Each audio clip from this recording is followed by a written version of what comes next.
From Indiana. I'll tell you what, if that's what a rosebud is, I don't want one. Oh, hey everybody! Welcome to another episode of the Club Kayfabe podcast. As You always, totally heard me. I don't know when they caught it in, though. you know who I am, and that guy was Dan Peck, and is Dan Peck. Will forever be Dan Peck. Roddy, look at the power tools and gimmicks. And Chris O'Mealy's also here, I am. and he don't want nothing on a man. The only feats I like is women's feet. There ain't nothing I want on a man. Watch Legends House. Watch Legends House, watch JBL and Cole's show, and watch NXT, and that should be your wrestling for the week. Yeah. It's pretty much my wrestling for the week, usually. Unfortunately, we watched other stuff that we are going to review. Yeah, why not? Let's just start off with Raw, because Raw started off with the Wyatts and Bray Wyatt and Last Man Standing match, and John Cena comes out of the crowd, and this feud is going way too long and running out of steam really fast. Is there anything else I can say about this, besides the fact that it'll probably be a good match? This will definitely be the closure at Payback. Well, I thought they wanted to do it till SummerSlam. Well, I don't know. I mean, Payback is the backlash of the pay-per-view world now, despite the fact that it comes after Extreme Rules, which comes after WrestleMania.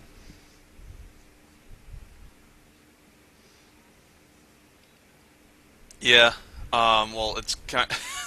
So we're in this pay-per-view holding pattern again, just like we talked about last week. Although I WWE will say holding this, pattern. Raw and SmackDown were good this week, unlike last week, so they're at least worth reviewing. I'll agree with you on SmackDown, somewhat on Raw, but next up on Raw we had Cesaro versus Sheamus. The sad part is, I didn't even get this. You didn't? You didn't get this No. on the Hulu cut? I'm pretty sure I didn't. No, I didn't, because the first match I had on Raw was the next one. So if you could please talk about this match, which was probably really good. It was really good, because despite the fact that he can't say anything but the word fella, Sheamus still has really good matches, and Cesaro is on an absolute roll. Which is why they'll face each other at the pay-per-view. For the U.S. title, it's come full circle for Cesaro. The finish was a German suplex with a bridge to pin by Cesaro. And they did the whole handshake thing, where it's like, shake my hand. I'm too cool. I'm And too nope. good to shake your hand. So, Raw started out with a Beat the Clock challenge on Hulu as Big E took on Ryback. And I said, oh, there's a Beat the Clock challenge. They probably mentioned this before it actually started, because it just kind of abruptly started on Yeah, they my did. feed. They did talk about it. And so Ryback comes out. He has an awesome promo. He cuts before the match. And I'm like, hey, maybe that means they have some faith in him. Nope. Big E wins. That's okay. It's a beat the clock challenge. Big E, be his cock. So ready for this? I'm on Hulu, watching the Raw, right? And R-Truth's music hits, and I forget whose music that is. Because he comes out with the Funkadactyls, and I'm like, wait a second, did this somehow slip past them? Is Raw longer than an hour and a half? Nope, because what happens is R-Truth and Naomi and Cameron come out, and then Fandango and Layla come out, and then they leave because Summer Rae makes her way down and starts kissing Fandango, and they run away, and that's it. So you didn't get Sheamus versus Cesaro, but you got the return of Summer Rae. Yes, the priorities are clearly in order. Clear cut, yes, clear cut priorities. I I immediately did not understand the inclusion of this segment. Yeah, it was pretty useless. So then we get Daniel Bryan's music, and Stephanie McMahon comes out Yesing. saying, yes, yes, Yes. yes, Yes. because she stole Randy Orton's voice. And she said it's a yes for Daniel Bryan's surgery. She says it was successful, and she still wants to strip him of the title, but she's not going to. She wants him to show up next week and strip himself.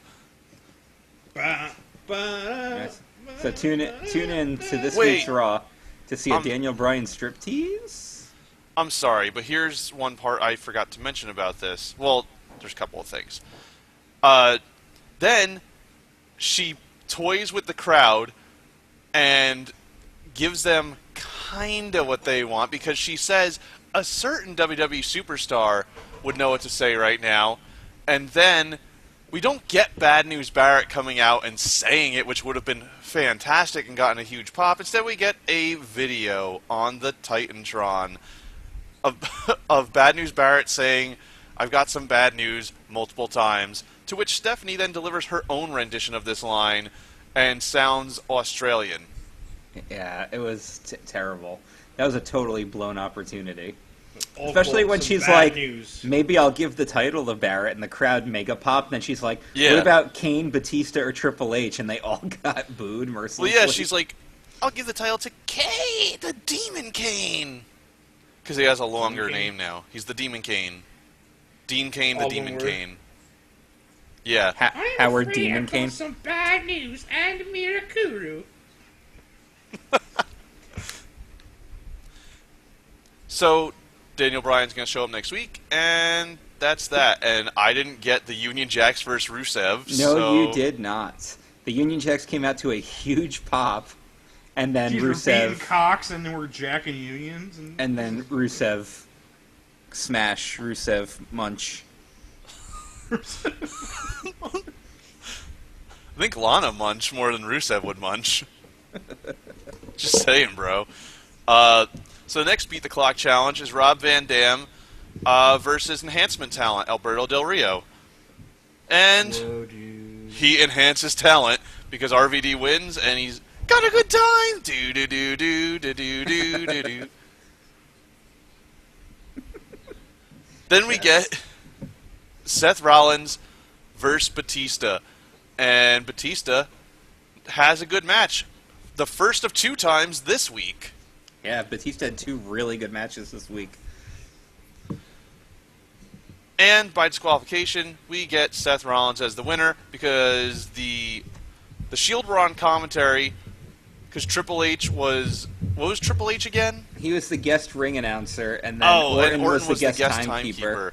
And he said only official personnel could be out here. And then the So Seth Shield Rollins came out was all like, as LOL, official guest commentary. commentators. Which is the most relevant thing Randy Orton has done since losing that title. Just be a timekeeper. Apparently. Ding, ding. Ding, ding. Wait, how many was that? And Batista still, his music is still lost somewhere in a phantom zone because he's always come out to the Evolution music. Nobody else comes out to it but him. Maybe that's See, like back when Orton get him only heat came or out, something. was the only one that came out to the Evolution. Because Orton never had an official theme. Orton only had stock music. Then we're getting I kind of like this cool thing they're doing with Alicia Fox where she like flips out and just tears shit up after she loses because she fought Paige, she lost. They did this on Main Event like I want to say a week or maybe 2 weeks ago. And maybe on Raw a week I didn't get it, but this one I did get. Because it's actually furthering her feud. Yeah, it's actually made me interested in Alicia Fox. Good on you, WWE. Yeah, because she pins the Divas champion, thus officially setting herself up for a Divas championship match. What about the next Beat the Clock challenge match? Mark Henry versus Dolph Ziggler. Which ends... Oh, go ahead. Well, it was a good match because Dolph Ziggler was in it. It wasn't that great of a match because Mark Henry was in it. And the ending was really cool, but then, unfortunately, no pinfall for Dolph Ziggler, the guy who really, really the crowd is always behind and needs that last final push, but He won't ever almost get it. beat the cock. He I beat the zigzagged clock. it. He almost beat the cock. And he touched the butt.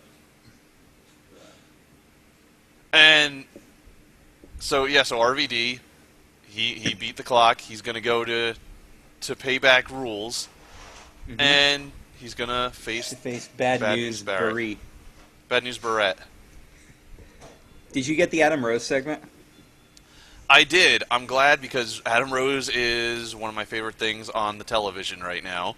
I don't care that he's not wrestling because I've seen him wrestle on other shows already. In fact, If you want to see him wrestle, watch NXT. He wrestled Exactly. on it this week.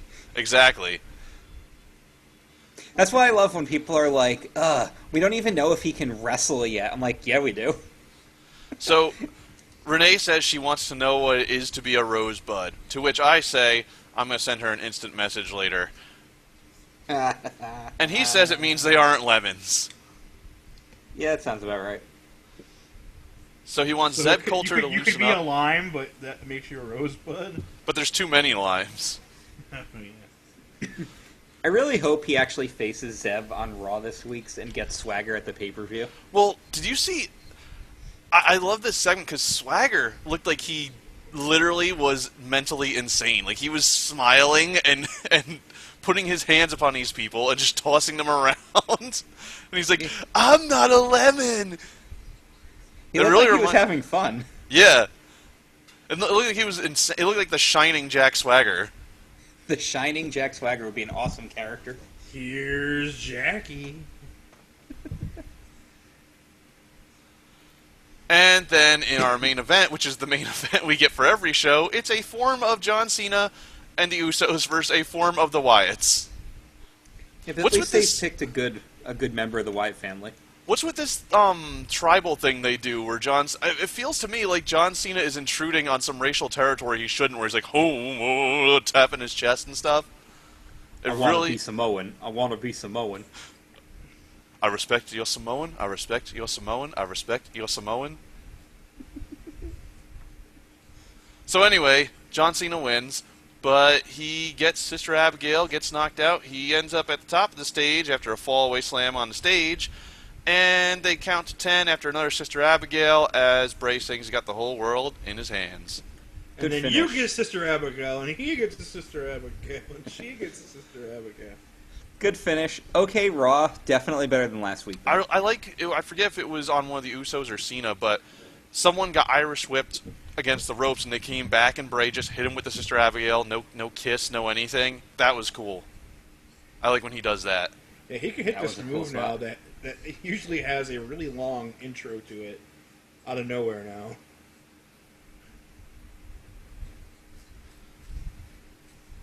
But then that's the end of Raw, so NXT?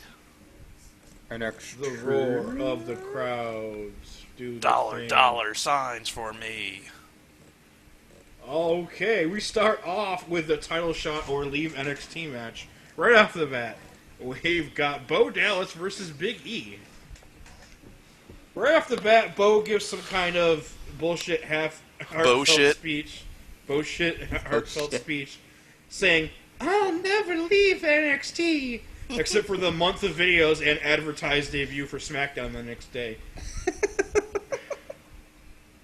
Alex Riley says more than once during this match that Bo beat Big E for the title almost 2 years ago.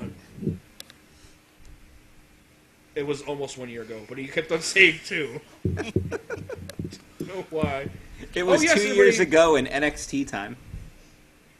Ladies and gentlemen, they have made Renee Young, I guess, permanent lead commentator for NXT. Which sounds like a great idea, in theory. Except she's already turned into female Michael Cole. Yay! Vince and Triple H in his Which ear every you've 5 dubbed? seconds. Michelle Cole.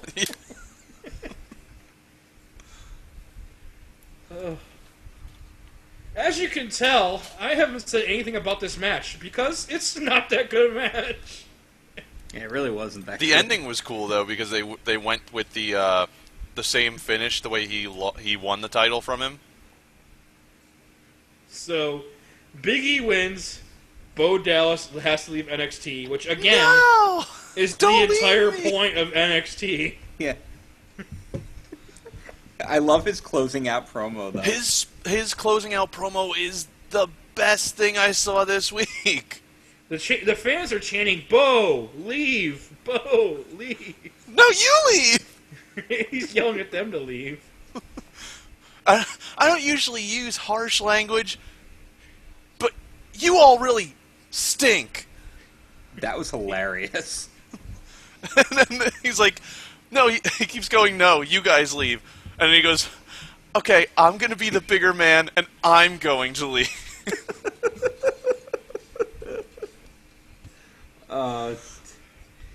You know what it reminds me of? It reminds me of early Miz, where he was really, really annoying, but he thought he was a babyface even though he was booked as a heel. Only it's not shitty, and I'm actually enjoying what I'm seeing. I believe. Meanwhile, backstage, we get an excuse for Sami Zayn to fight Tyler Breeze at TakeOver. Oh, yeah, he just kind of walks on camera mid-interview, and he's just like, hey, you just walked on the camera mid-interview? So that gets him a number one contenders match. TakeOver, yes. I'll fight you, just not this week. So there'll be a title match and a number one contenders match at TakeOver. Yes. We'll break TakeOver down after this. And then the NXT Women's Championship. Wait, what happened to Corey Graves and his hatred of Sami Zayn? Whatever happened to that? Corey Graves sucks. Where did he go? Remember the huge WWE Network debut of Corey Graves? Where they couldn't stop hyping it? I don't think they remember that. And now it's time for Tamina versus Paige in a Extreme Rules rematch.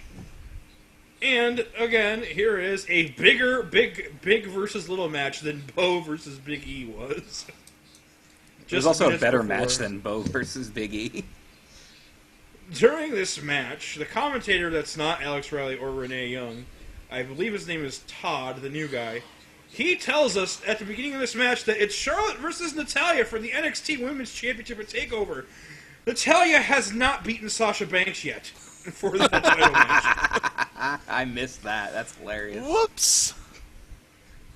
Tamina goes for the supervised splash into Paige's knees. Roll up. Paige wins the match. Love Paige. Good match. Fun match. Fun show. I love this show. Now You know how go for you a know match. that Paige is over? Because even Bobby G, the hater of everything, actually likes Paige. Oh, really? A little too much, though. Anytime Paige's official, LOL, Paige shares something on Facebook, Bobby G reposts it with the caption, I love Paige, every single time. I hate Paige. I prefer just using a Nook and swiping. Get paper cuts. That's what I do. Shut up. Anyway, our next matchup is Camacho versus Adam Rose. You think that it would be over now because Adam Rose is about to actually have his first match? No, because Camacho takes a powder and gets counted out on purpose. No. Oh. They were marking out for Captain Comic being back. Well, the beating he suffered at the hands of Camacho. Camacho's first win, I believe, ever was against Captain Comic. Singles win, yes. Yeah, remember him and Hunico won like 2 matches and then challenged the Ooh, Ascension. Nico? Exactly. Next matchup is the NXT Women's Championship Tournament semifinal. Was Sasha Banks with Charlotte takes on Natalya, and oops, the guy already spoiled the finish. Natalya. wins with the LOL, we sharpshooter. already know who wins. Natalya wins with the sharpshooter. Which means And it's our pretty main- much guaranteed that Charlotte's going to win the title, because I don't think they're going to put their NXT Women's Championship on a main roster diva. On a total diva. Those of you who have wondered where Kurt Hawkins is and whether or not he's even alive, he is alive! He is alive. I also get to see Kurt Hawkins, who I think is a really good wrestler, and hear his theme by Disciple, who I really like as a band.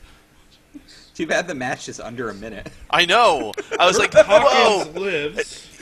And did you notice Riley was talking about how great condition he looked in, and a minute later, it's He over. faces NXT champion Adrian Neville, and Neville wins in a couple minutes. And then Tyson Kidd comes out. He lists his credentials, which includes having a WrestleMania moment. At which point, I racked my brain to figure out what that WrestleMania moment was, and I must Wait. say, Yeah, I don't know what it was either. Can you share that with me? The only thing I could think of was that he helped his not uncle beat up Vince McMahon with his entire family at WrestleMania 26. When your other reasons are, I've been on Raw and SmackDown, Fact. He's been tag champ. and I've been tag champ. That was the only one he could have listed that was not irrelevant. So Adrian Neville drops a bomb all over his face by saying, "The only member of the Hart family winning gold at TakeOver is your wife." Oh, He dropped the mic and walked out of the room. Oh, shit. And then Tyson Slam! Kidd was like, "Okay." Yeah, you're probably right. Anyway, this leads us to NXT TakeOver next Thursday. Special start time of 8 o'clock, but a pre-show at 7:30 hosted by Renee Young with special guests Christian, Paul Heyman, and his client, the one that won the Honor the Giant Battle Royal, Cesaro. Oh, that client. Okay. Remember when Curtis Axel was a Paul Heyman guy? Remember when Ryback was a Paul Heyman guy? I remember when Paul Heyman was in love with Ryback. Remember when Paul Heyman made Paul Heyman guys just to beat Ryback, and then all of a sudden Ryback was a Paul Heyman guy? Anyway, NXT TakeOver has 5 matches booked. And Dan, you're going to run that in 2K14 for us for next week? No, I already did. Because this is the yes. preview for that show, because it is next week. Again, 8 o'clock, I don't know what they're going to do with Legends House, show it after, or skip a week, I don't know. But we have Adam Rose versus Camacho. What do you guys think is going to happen? Well, I think Adam Rose is going to be a rosebud, and Camacho is going to be a lemon. So he's gonna smell nice? Yeah. Gonna use him to polish some furniture, maybe. Make some limonade. Maybe we'll learn that he's really Samoan, and the Usos will interfere. Yes, The Camochos. Camuchos. When I say come? What? Oh, now Jay's listening. When I say come, you say acho. Yeah, Anyway, that would get him to listen. 2K14 predicts that Adam Rose will win this match. 2K14 is probably right. We next get the Ascension defending the tag titles against El Local and Kalisto. How do... I know Kalisto is supposed to be awesome, but He's how do Samurai del Sol or whatever.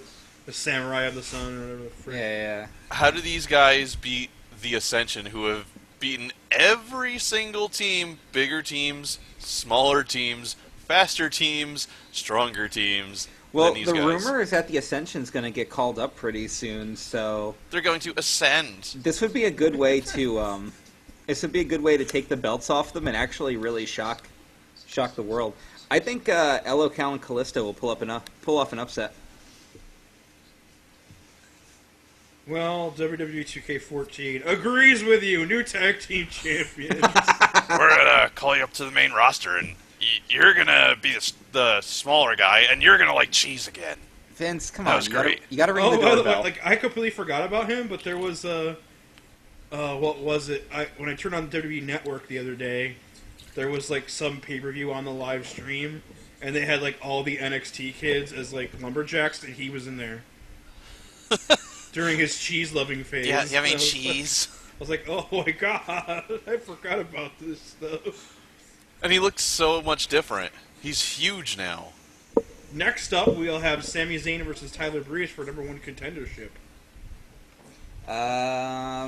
It's tough to say, but I'm pretty sure Neville's going to retain, so I think we're finally going to get Neville versus Zayn in an insane match. Insane.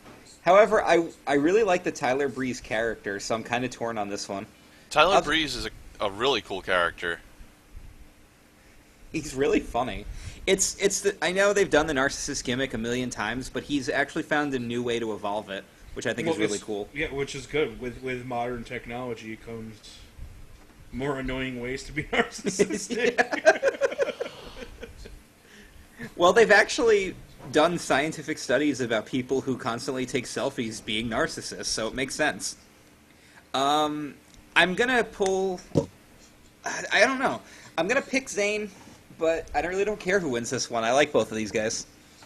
I think maybe we'll see Corey Graves resurface and attack Zayn, and Tyler Breeze will go on to be #1 contender.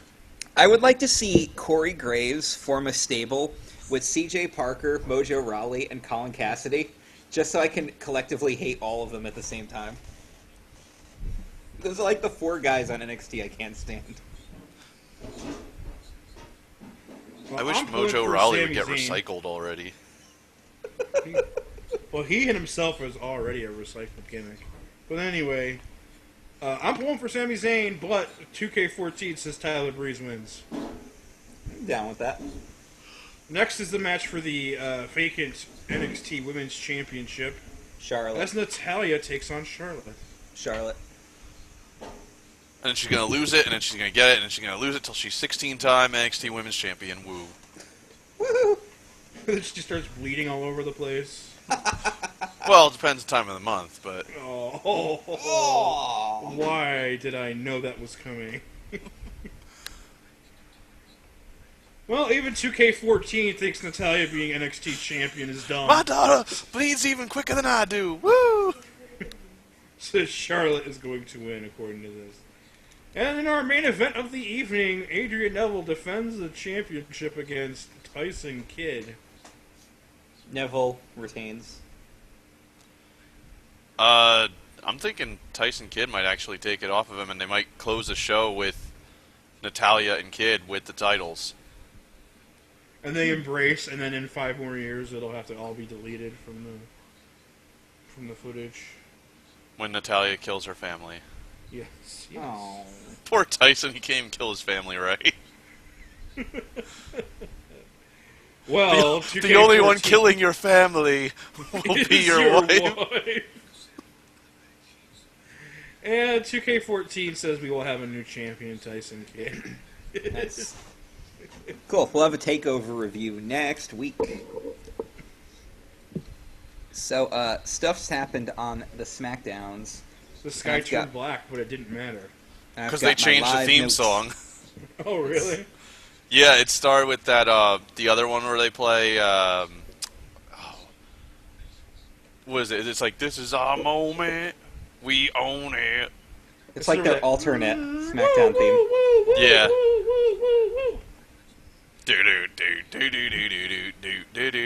SmackDown opens with the Mouth of the South, Jimmy Hart, introducing Hulk Hogan, brother. And he's really happy to be in the UK because, guess what? The WWE Network is coming to the UK, which is hilarious because he promotes the crap out of it and gets no reaction. And then finally he's like, well, all you UK brothers are going to get the network now. And then everybody pops because they're like, oh, hey, we can actually watch all the crap you just mentioned. Dude. I think he was supposed to say that part first. Hulk Hogan's notorious for that. Well, you know, if you nerds would have gotten a VPN, you could have been watching the entire time, dude. I'm glad to be back here in the Silverdome, brothers. It's really great to be here in Scotland, dudes. Lord. You should team with R-Truth, and they should just get the wrong towns all the time. This should always be The like wrong one town over. Truth gets the wrong town, and Hogan gets the wrong building. Well, at least Truth was one town over. Hogan was the complete opposite side of the country. Pretty We in Green Bay! It's really great to be here in Lambeau Field, brothers. Hulk, we're indoors. This isn't even a football stadium. First match of the night is Big David Bautista taking on Dolph Ziggler in a no disqualification match that Dolph personally requested. Batista wins the match, which would trigger all the internet people to be like, oh my god, he buried him, because that is the most overused word ever. But if you actually watch the match... Dolph was in control for most of it. Dolph looked awesome in this match. People are also bitching because after the match, Batista hit him with the power bomb and laid him out and then walked off. And that's because he did it because he was pissed off and he's a heel and he's Batista. That's not a Dolph Ziggler burial. That's Batista being a heel. No, they did a spot where Ziggler missed a wicked Faymaster on the steel steps from the apron onto Batista. Like it was really cool, and he missed it. It looked great. He caught his own leg and looked like he tore his own calf off, but, you know. He tore his that's- asshole. He threw Batista over the announce table. When did you ever think you would see that happen? The best part is Michael Cole goes and hides, and you just hear JBL going, "Cole, get back here, you wuss! Get back here and do your job. What a wuss!" And then he said, "I had 500 pounds of men on me." That was hilarious. During the commercial break, oh, that reminds me, the Turret I listened to this on had some of the commercial audio feeds on it, and when they cut to the first commercial, Cole's like, "I can't believe I said I had 500 pounds of men on top of me," and him and JBL just go into a laughing fit. Ha ha! Maggle. Next... I bet you loved it, you fruit booty. Next we get the Bella Twins, only it's not the Bella Twins, it's Nikki and Eva Marie, versus the Funkadactyls. I'm pretty sure Nikki and Eva are booked as baby faces, but get booed resoundingly because Total Divas has made both of them look like bitches. Oh, and But the special guest referee is Summer Rae, who does the fastest count ever during the pinfall win. Where Summer basically ignored a couple of pins, and then Cameron gets the super fast count roll-up so she can just be like, whatever, I hate Eva Marie. So Naomi goes to vault over Nikki, right? And Nikki catches her legs, and then to counter, Naomi shakes her ass right in her face. To which JBL says, "I used to do that one all the time." I bet he did. Fruit booty. Yeah, JBL and Cole's commentary on this SmackDown is the best it's been in years. If you can watch this SmackDown, check that out. Especially when they're talking about what a great ref Summer was being, or how she was messing things up. And JBL's like, "Well, that's not one of Summer Rae's strong points. Do you want her to spell next?" Whoa. Eva Marie got a shitload of "you can't wrestle" chants during this. And then, guess what happens? Coming up next, Bo Leave arrives. So, of course, Bo Dallas comes out to his super dramatic music, does the Chris Masters pose in the middle of the ring, and cuts his hilarious promo. Looking rather paunchy doing his pose. Yeah. And cuts his hilarious promo about believing in yourself. Are you saying he had a boner? No, that's not what I'm saying. I'm saying he was fat. Oh, okay. I thought you were talking about paunchy in the pants. Nope. Paunchy in the stomach. Yeah, and this, of course, happened with the commercial break where Cole and JBL were getting ripped on by Kevin Dunn, where all you hear is Cole being like, "I'm sorry, Kevin. I'll say that next time. I'm sorry, Kevin. Yeah, Kevin, I'm really sorry about that." It's Kevin Dunn screaming at them. Sounds like Scott Hall's career right now. We hyped this up as Bo Dallas's official debut, ignoring everything that he has ever done, which significantly included a really good showing in a Royal Rumble and a pinfall win over IC champion Wade Barrett, but that wow, never how happened. things have changed. Guess who's IC champion now? Sin Cara is the guy that's going to face him. And he does the trampoline spot again, because it's not the original Sin Cara who kept fucking it up. This Sin Cara is allowed to do it. They decided to finally try it out. Yeah. And as I pointed out, would it be a trampoline in a match like this? You know, Bo puns? Where are those crickets?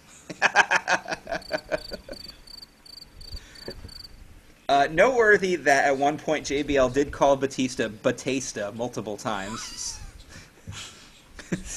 So, puns were pretty freaking bad here. So, Jason Shin's favorite wrestler of all time scores the win over Sin Cara in a very competitive match. It's not like he was brought in to just run over a bunch of people. He looked like a legit competitor, and he didn't actually have a bad match, which is funny because Bo Dallas was very 50-50 on NXT from what I've seen of him. He has some really great matches, and then next week he has a shitfest. Dude, but after the match, when he shakes Sin Cara's hand, he's like, "That was a great effort. You did a great job. One day, maybe you could even be like me."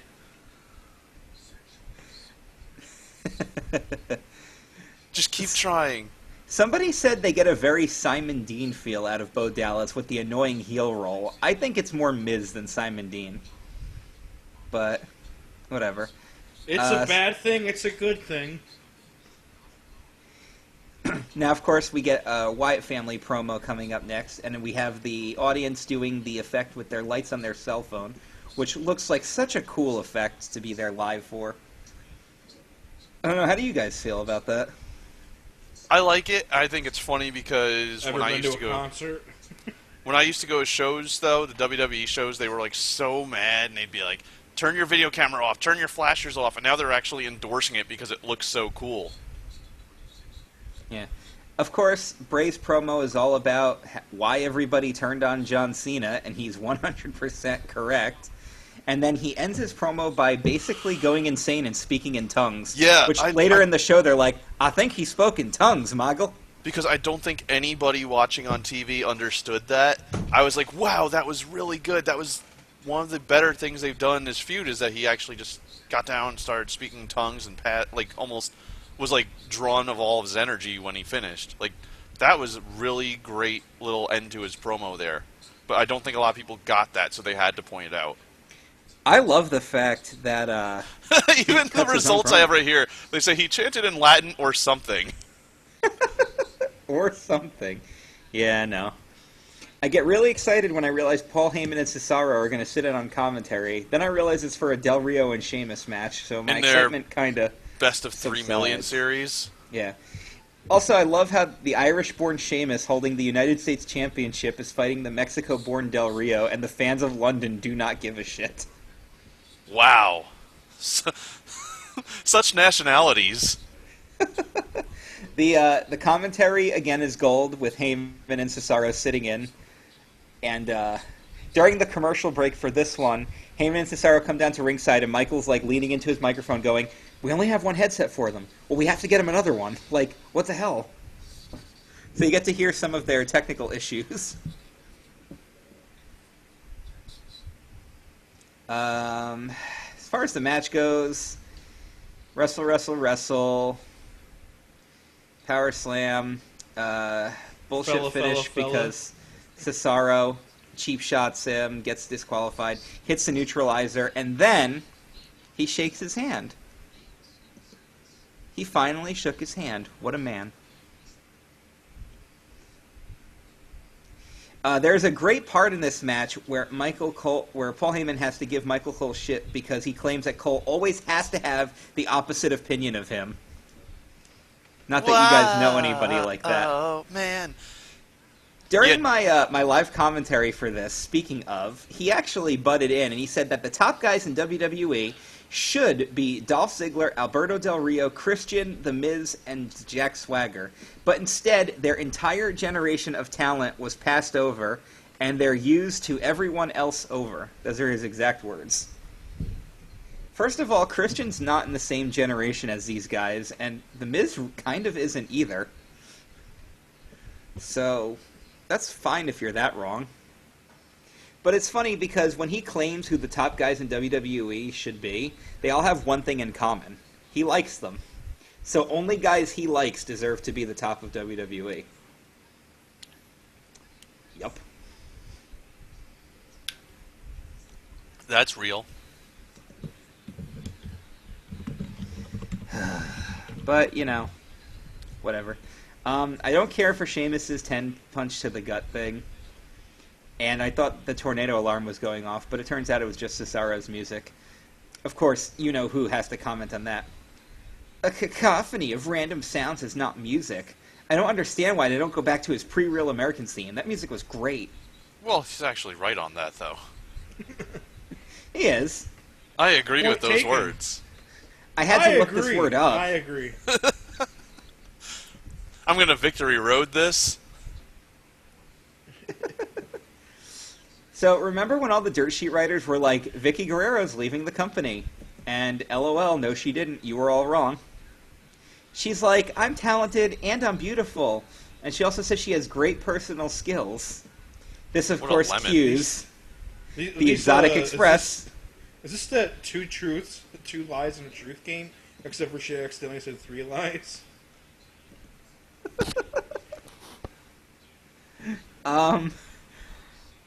They constantly hype up the fact that this is Adam Rose's debut, only he does not have an opponent at all. Cole also comments that even Vicky is dancing, and when they cut to her, she's just standing there snapping her fingers. And her She British can't even do it accent like is the terrible. Mexicans. The Usos claim that the Wyatts claim to be a real family, only they never have. So, okay. I mean, I guess if you're Samoan, that's... Let's To be pound our fair, chests. the Usos don't really ever claim to be a family either. They just claim to be from Samoa. Yeah, that's true. Usos, accompanied by John Cena, versus Luke and Eric, accompanied by Bray. I prefer And, of course... Lucas and Eric. Actually, he prefers Husky Harris, because he thinks that Husky Harris was infinitely better. And he has used those exact words. I believe that was one of our first ever troll truths on this show. Tank with a Chevy engine. Oh, that was it, right?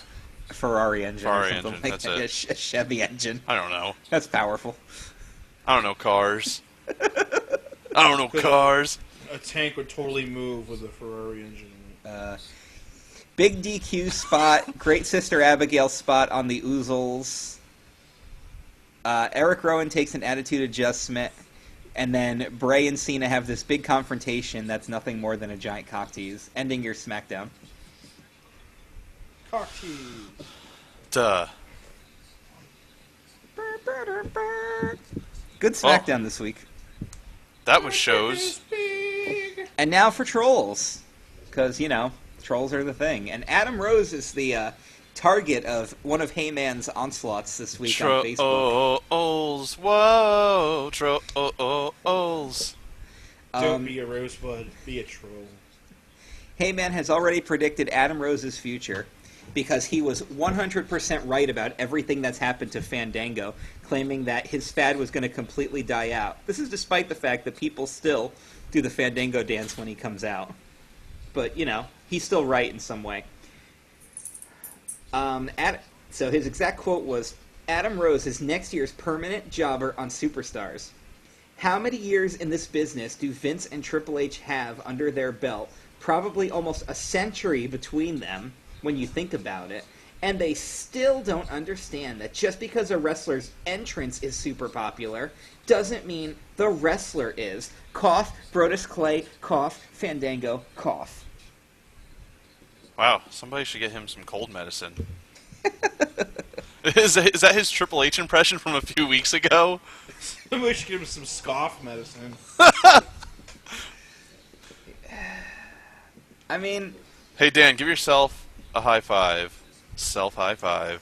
Here's the thing. We can actually call him out on being wrong this time, because now that NXT has been accessible via Hulu, as well as being accessible on the WWE Network, people know who Adam Rose is, they know his gimmick, they know he can wrestle, and lo and behold, the mainstream fans know who he is, because they actually get these characters now. When Paige's music hit the day after Raw, there was a huge pop for her, because guess what?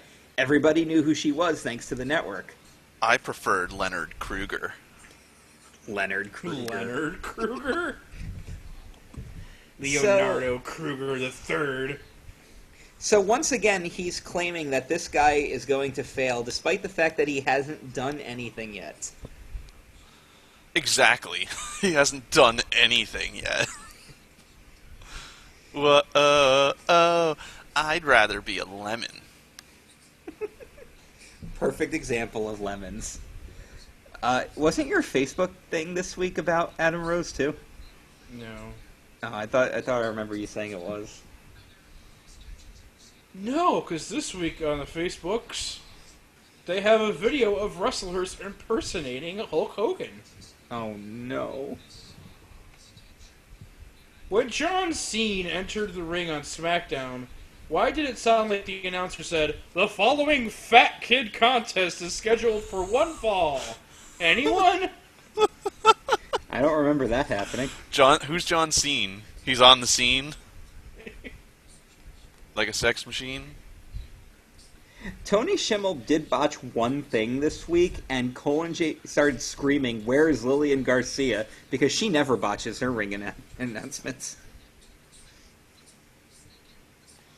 The following fat kid content.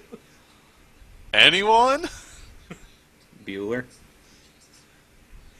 Why was John Cena pounding his chest like a monkey in his interview with the Usos?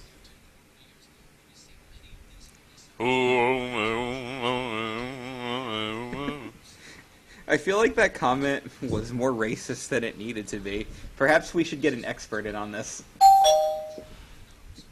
They're just doing a tribal dance with the That's a Samoan tribal dance. Don't try and make The this haka? racist. Yeah, the Haku. Yeah. Does this one come with a crown as illustrated? Only if it's illustrated. I don't understand the primitive clicks and clacks of the Samoan people, but I didn't understand the primitive clicks and clacks of Saba Simba either. Oh, God.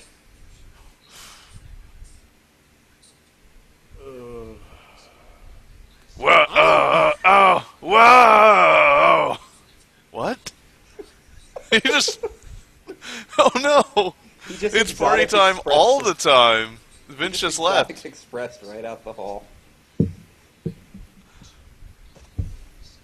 I need a man I could share the rest of my life with. Someone that had gladly take to the altar. Wow. Was that a member of the Gaggle that posted that? The gaggle. A swarm, a flock of freaking Freuds. You can't. No, sorry. Let me try that again. You can't see me as looser, brother. Okay. He's not looser, which means he's not a rosebud. You know, his asshole's been stretched out. Oh, God.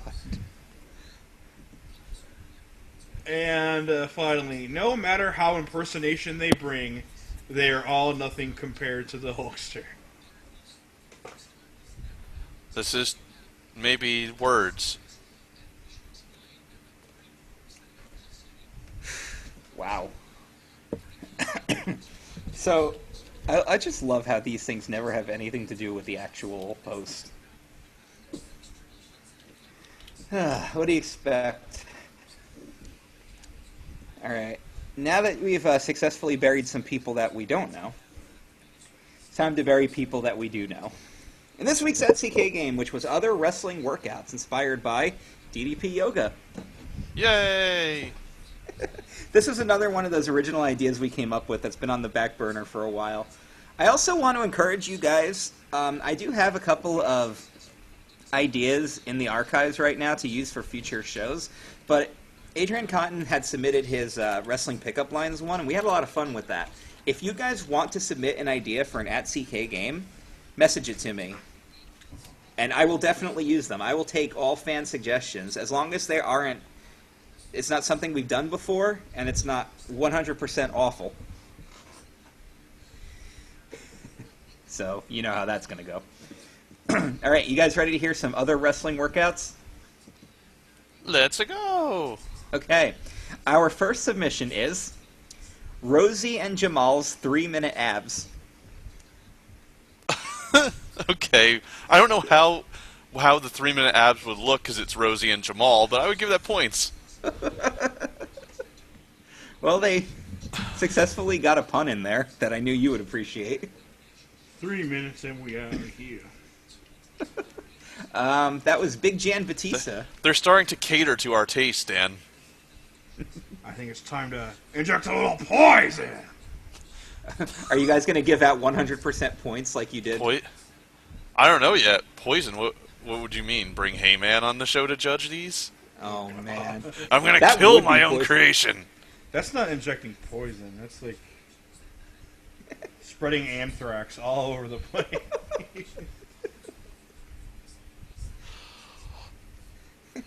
They call me the cancer of the podcast No, world. no, Just the cancer.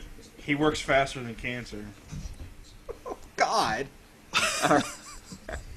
Are you sure Cancer, about that? cancer. You could just not die ever, and then just suddenly die one night in your sleep. It's kind of lazy. I don't know if you want to say works faster. Plus, he's part Mexican.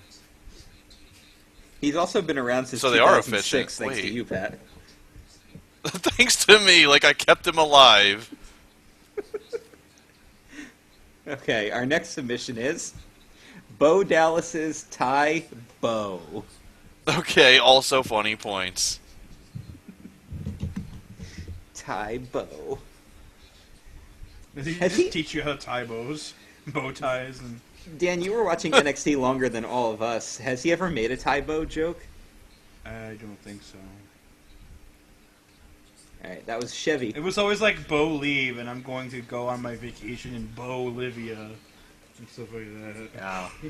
Well, Chevy gets points, so he's actually going to tie Dan Dahl for first because Dan Dahl did not submit this week. Wow. Uh-oh. Yeah, it's on now.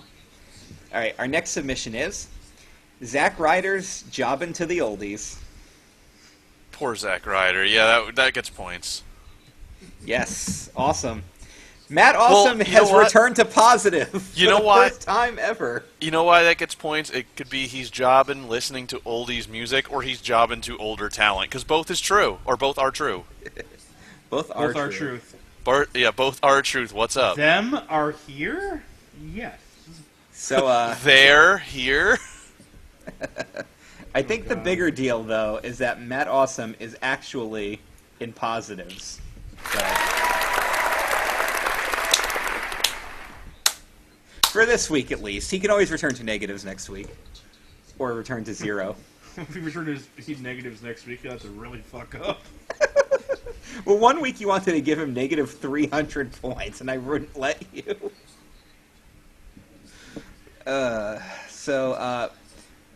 Who's our negative guy now? Mark Jabroni, sitting at negative 50. Who's our negative guy right here? Okay. Okay, the next one is the Joey Abs Roller. Oh, okay, that's good. Yeah, points.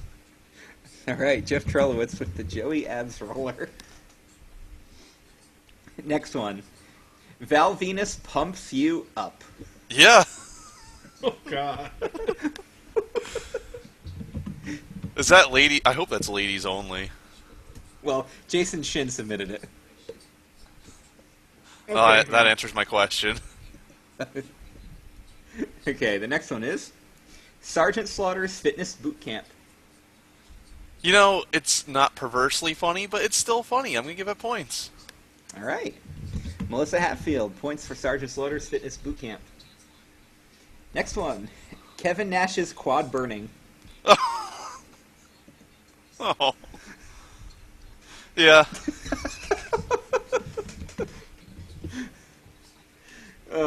Ellis Holmes gets points. Would that actually be a workout or a failed workout? It would only last 10 seconds. 10-second quads. Okay, the next one is Chris Benoit's hanging out with a Bowflex. Oh, is that like the tutorial video on how to not use it? Points. Points. Oh my god, we're going to give everybody points probably. Nathan Patton points. You People got get three. better. Points, and you get points. You got three more. Okay. The Well, next why one don't is- we have 5 more, Christopher? We did 2 entries ago. The next one is. Mind blown. Next one is Chris Jericho's 10-minute Lionheart attack. I think that was too much. Aw, Yeah, there it's goes your too perfect score. Joseph Kalaya III.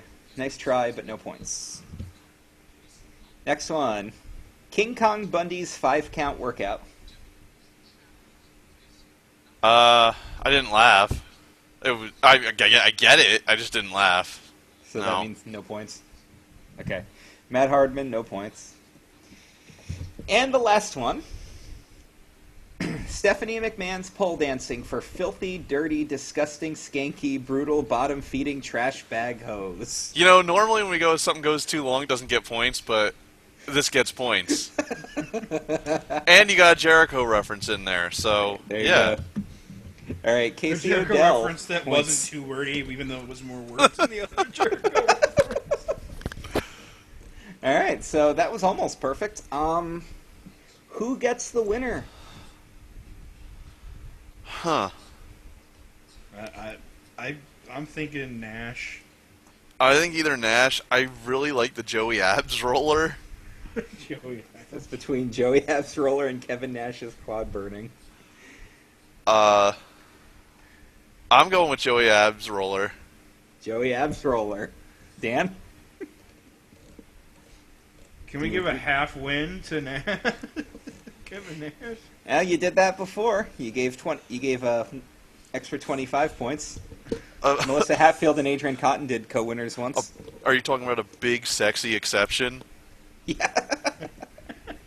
No, we can do that.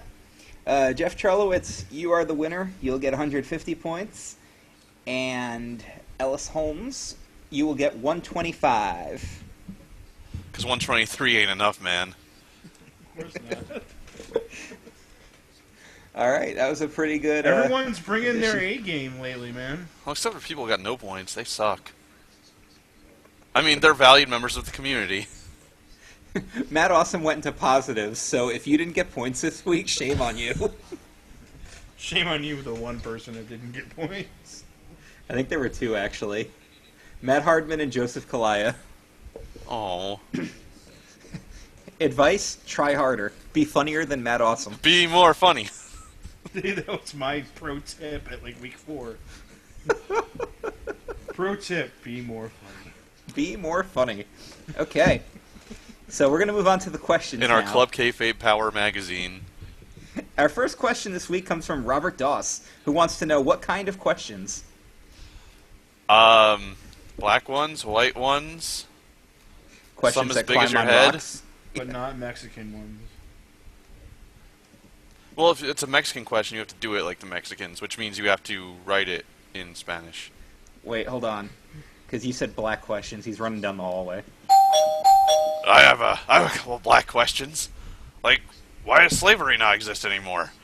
And, why did they come over from Africa? And hey, why are some South American people so dark that they look black, but they're not really? God. Get the hell out of the studio. Hashtag black questions. What about the people from India that are blacker than black people, but they're not black? I prefer to think of people as...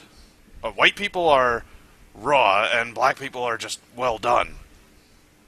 But they're not well... Say black people are SmackDown. That's what I thought he was going to say, too. Now who's the racist? Obviously the B show. Now who's the racist? Talking about the show with the ethnic champions. Oh, God. All right, so Robert Doss, Racist great Dan. question. How does that feel to have racist attached to your name? Because I love it personally. It doesn't fit me as well as. Whoa,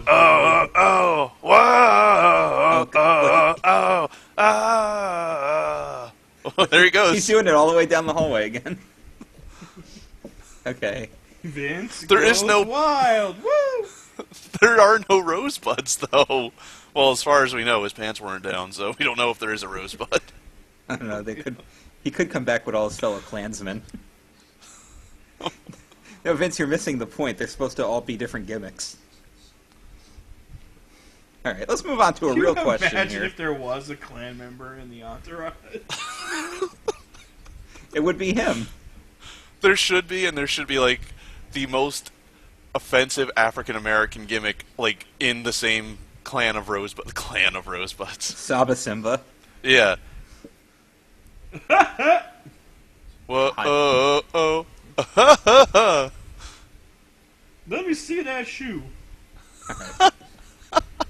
Gross. All right, let's move on to a real question. Ain't nothing on a man I want. Adrian Cotton wants to know, it seems like people want to cheer bad guy wrestlers these days. So what type of trait would it take for a wrestler to get heat on him so bad fans would want to literally do bodily harm to him? It's tough i.e. nowadays. Batista. Yeah. Well, you can take the cheap way and just really, really suck. Not be Daniel Bryan in the Royal Rumble. Poor little Rey Mysterio. Hell, why'd you put him at number 30, Vince?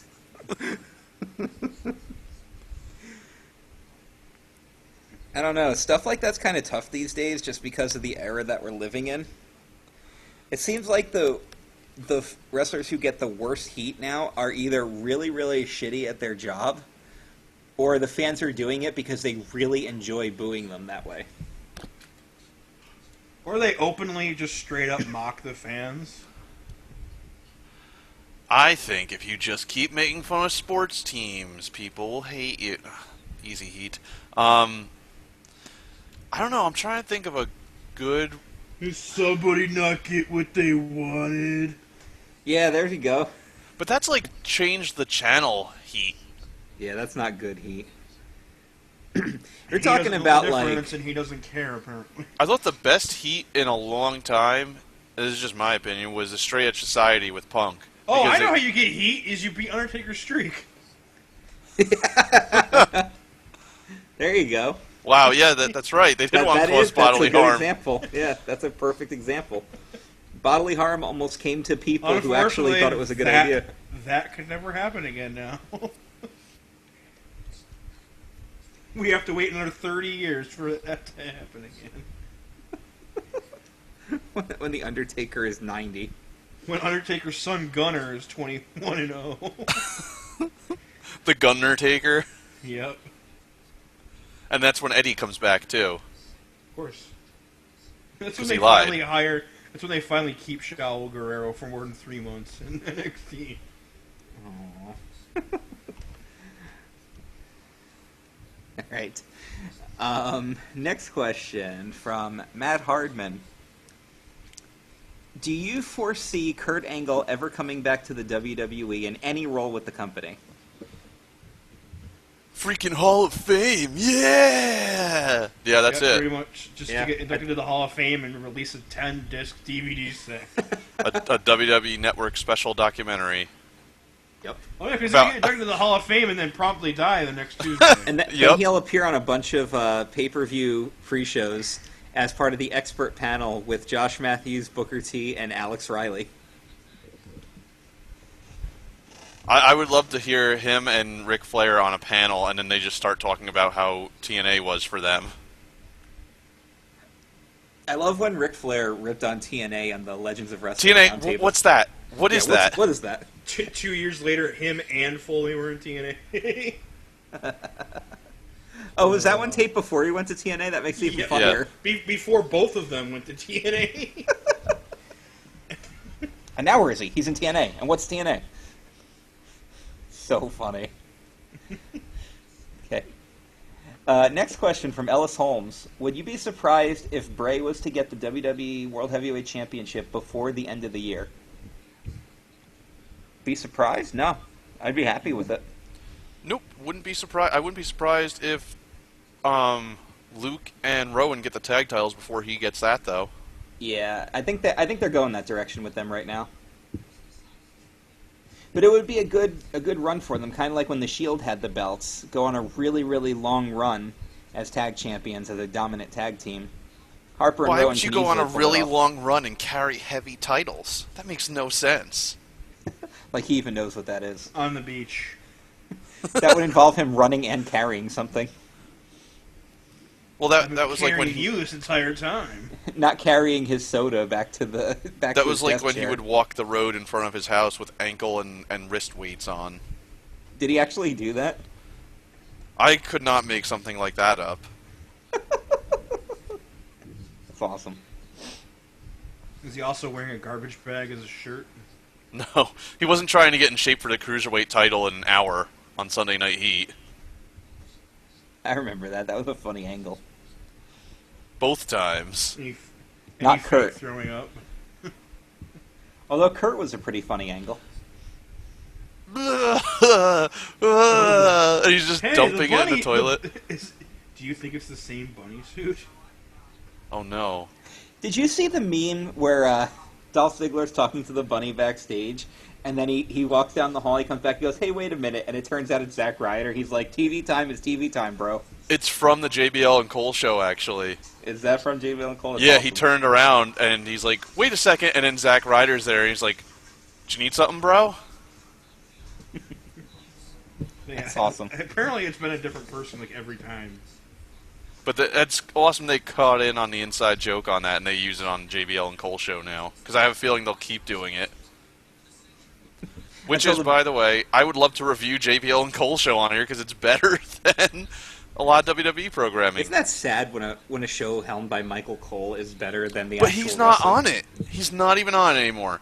The cast of the show is JBL, Heath Slater as JBL's nephew Clem Layfield, Cody, Bad News Barrett, Renee Young, and other than that, it's just cameos.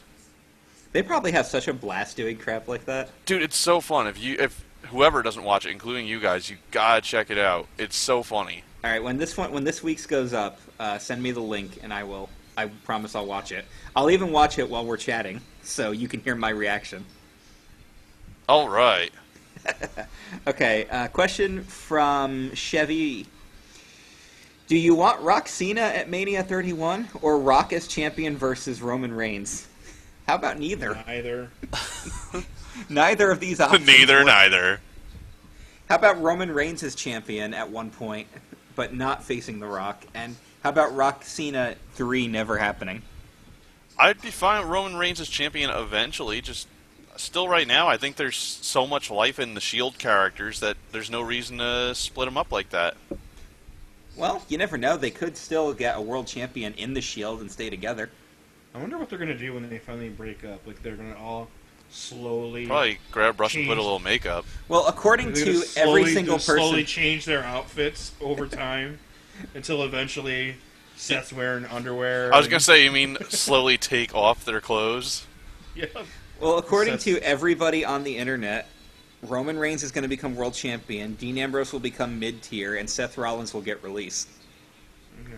Everybody believes that, and yet Seth Rollins has been consistently the best member of the Shield. Oh well, that's why the IWC don't know shit. Here's a good question from Adrian Cotton. Why do fans say Cena buried Bray Wyatt by defeating him at WrestleMania 30, but at WrestleMania 19, Shawn Michaels defeated Chris Jericho, and people say they had a great match? Because fans don't know what the term burial means. Burial. Oh shit! Shawn Michaels buried him. Buried Chris Jericho, man. Burial and squash match, these are all different terms, and burial is what happened to WCW in Triple H's Reign of Terror. That's a burial. Losing one match and then going on to make that person look stronger consistently on television and make that person a more defined character, even though it feels at this point like it's gone too long, that's not a burial. That's actually trying to help someone. Yeah. The entire feud can't just Not be to Bray mention Wyatt getting Ws. Jericho got all his heat back by turning on Shawn with the freaking handshake after Right. that match anyway. You know the difference? Showmanship. Showmanship.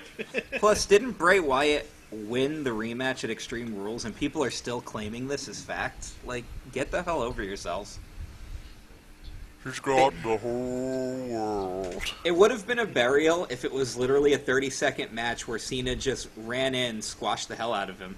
You want to see an example of a burial at WrestleMania? WrestleMania 12, Warrior Hunter Hearst Helmsley. That is a burial. He even took his finish. WrestleMania 19, Triple H versus Booker T.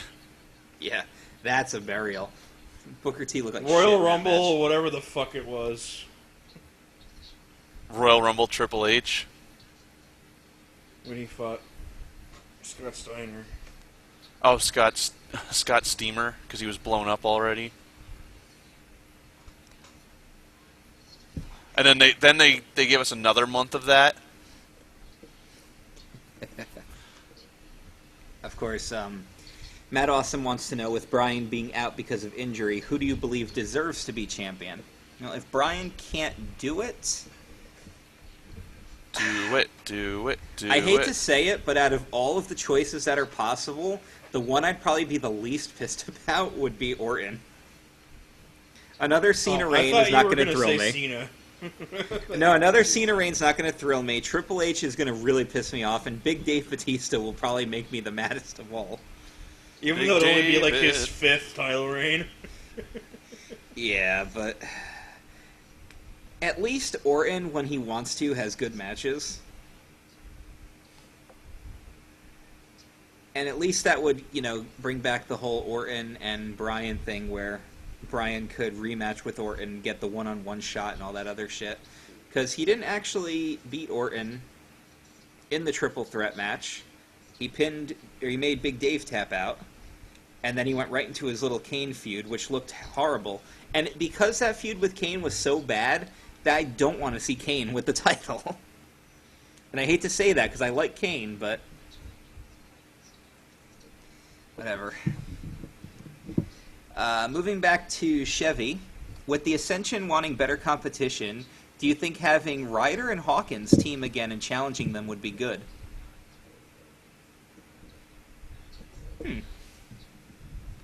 Maybe for a one-off shot, that would be good. One-off shot. I don't know. Yeah. It would certainly benefit Kurt Hawkins to team up with Zack Ryder again. The problem with the Ascension push is that there's no other tag teams in NXT. Go knocking on the door. What happened It's to always these guys that are trying out and stuff. What happened to Jason Jordan and Travis? Last name begins Travis with T. Travison. Yeah, like TT and JJ. That was supposed to be like their next big challenge. We haven't seen them since they lost to the Ascension. Well, in order for the Ascension's push to keep working, they really should get the titles off of them. Because the Ascension could actually build their character by going a little nuts. What they could do is they could debut and beat the Usos for the tag titles, and then a week later on NXT, you guys are touring all around the world right now. God, I hated that. That promo wouldn't have been so bad if they didn't then put 3 WWE divas in the 3 main roster divas in the freaking tournament. That was the stupidest ankle. I have no problem with the explanation behind it, and I have no problem with main roster divas being in this tournament, but you can't do that at the same time. It makes no sense.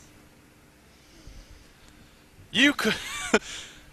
You're touring all around the world. I'm going to put these tag titles on the line, and the first contenders are going to be the Usos, who you just beat for the WWE Tag Team Championships. Imagine that. I wouldn't even be surprised if that happened. There's no tag teams in NXT right now, so what is the championship tournament going to be?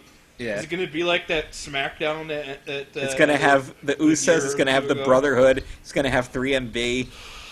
They're just going to throw together guys like that one tag team tournament Triple H put together on SmackDown or whatever. Here's Cobra. My favorite was the initial let's start pushing John Cena towards heel tendencies when they put him in a tag team tournament with Billy Kidman as his partner, and they were out in the first round, and then Cena turned on Kidman, and he's just like, next week I'm going to rap and I'm going to become the biggest thing ever. And Billy Kidman's like, yeah, I'm going to go work behind the scenes after I kill a few people with my shooting star. Oh. Speaking of lower tier titles, Matt Hardman wants to know, do you think making one of the lower tier titles a TV title would be a good or bad idea at this point? To the best of my knowledge, WWE has never had a TV title, right? No, that would be a good title. Well, no, it would have to be a network title if it was on NXT. Never mind. Yeah. That would actually be cool. The internet title is actually able to be defended. Yeah, on Main Event and Superstars, it would get people to watch it because there'd always be title matches.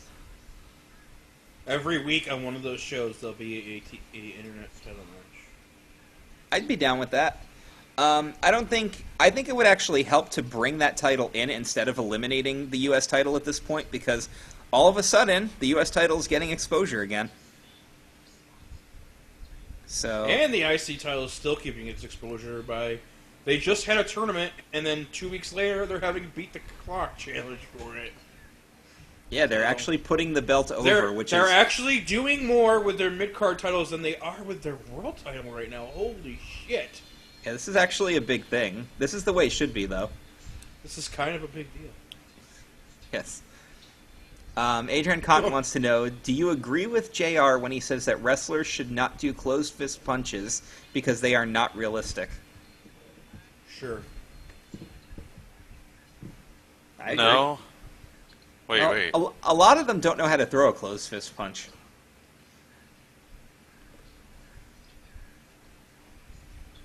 I just don't. Yeah. Wait. So I don't understand. They should or they should not. He's saying. JR says that they should not. Well, sometimes you just can't help it. You know, like especially if you're just performing. Like it just happens. Well, when I was learning about ring psychology, thanks to good old Justin Glory, he always told me that the best thing to do was to throw forearms. Who's a rosebud, by the way? He is a rosebud. He always said to throw a forearm because it will be more realistic as far as long-term ring psychology goes. He said forearms, haymakers, and elbows are the way to go there. And I agree with that until I saw him wrestle at the next show and he threw a bunch of closed fist punches in Johnny Toxic's face. So, take that for what it is. Do as I say, not as I do. Matt Hardman wants to know, is it good or bad for business to have a promoter or producer as an in-ring talent, a.k.a. Dixie Carter, Triple H? I'm gonna take an old quote here that was actually used in the Death of WCW in regards to Nash when he was booking himself as #1 contender, and it said, on-screen promoters should not be talent themselves because usually what's best for business is not them.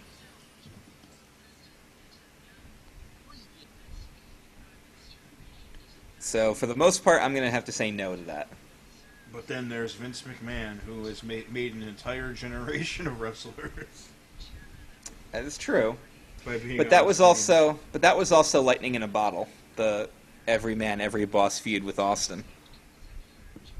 Triple H has been trying to replicate it, but he just comes off more of a smarmy douchebag than anything else.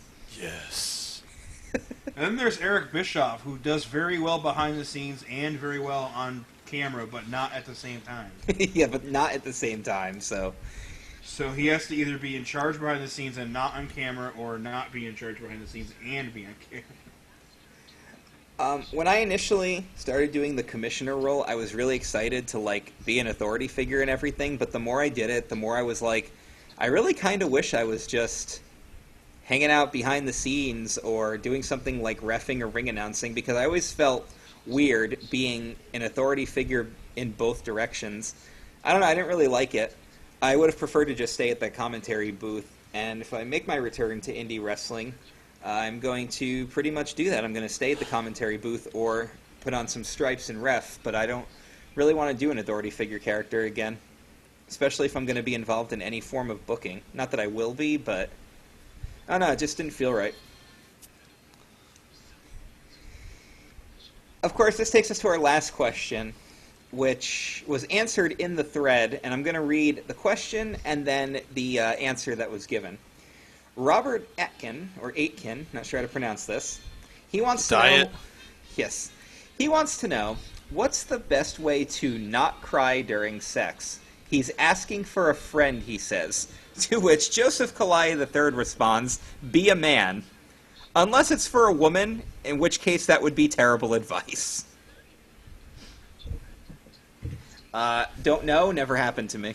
Come on, don't be scared. You're running from macho, that's what I heard. Best way not to cry is, especially when you're on top, just start going, whoa, whoa, impossible to cry. Yeah, I like how he's quote-unquote asking for a friend. Of course. You silly goose. That's a great way to close the show with that.